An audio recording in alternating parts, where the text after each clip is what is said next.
how to earn loyalty points on Monopoly Go. So here's how we can do it. All you want to do is press on the three lines here in the top right, and then we will go into Tycoon Club.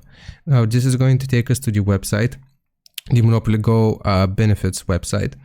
It's gonna look a little something like this. You can see your loyalty points in the top left corner.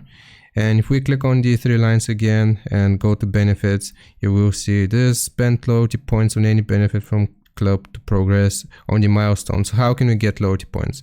So if you want to get loyalty points, you will get those from spending money on the game. So if you make any purchases on the game, that's gonna add you or give you some loyalty points. And also if you are active on the game, so if you keep on playing Monopoly Go, then that is going to grant you some points.